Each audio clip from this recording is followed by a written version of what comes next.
Fel os mae Gwyn Jones yn enw i, a dwi'n mynd Plas Glyn-y-Weddw yn Llanbedrog. Jyst fideo fer i roi chydig bach o hanes un o greiriau pwysicas gyda ni yma yn yr amgueddfa yn Plas Glyn-y-Weddw.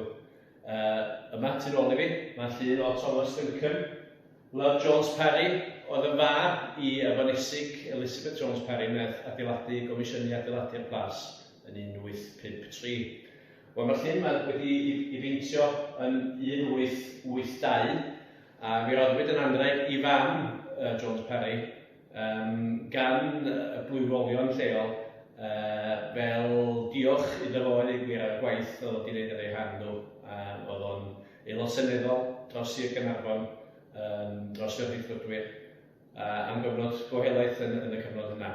Mi oedd o'n dipyn o gymeriad yn Duncombe Jones-Parry. Mi oedd o'n yn wahanol iawn i uchelwyr bryd hynny yn siarad Cymraeg, yn gefnogol iawn i'r iaith Cymraeg ac i'r Eisteddfod Genedlaethol ac yn y blaen. A hefyd, mae gennym ni Portreadu Madryn yn ariannu'n oherwydd wedyn yma tu ôl i. Mi roedd o arian reit sylweddol tuag at yr ymgyrch i fynd i Patagonia, a fi ath o drosodd hefyd efo Gwyn Jones i wneud chydig bach o reci blynyddoedd cyn nhw'n mynd drosodd ar y Mimosa. Felly dyna pam mae'r cysylltiad hyd heddiw gyda Patagonia yma ym Mhen Llun. Diolch i Sir Duncombe Jones-Parry tu ôl i fi. Gobeithio bod chi wedi mwynhau y fideo fer yma. Mae gennym ni ambell i greiriau eraill yn gysylltiedig â fo a'i fam ar teulu Madryn.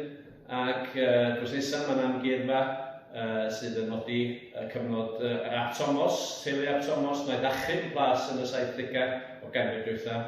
Ac drws nesaf yr ochr yma, mae'n ystafell gyda casgliad o borslen Nantgarw ac Abertawe ac yn cofnodi y cyfnod andrws o Plas Glyn-y-Weddw hefyd. Felly dowch yma, mae'r plas ar fi'n ail agor yn ôl ar ôl y cyfnod difrifol iawn yma efo'r haint Covid-19 a da ni'n dechrau ymlaen i'ch croesawu chi yma.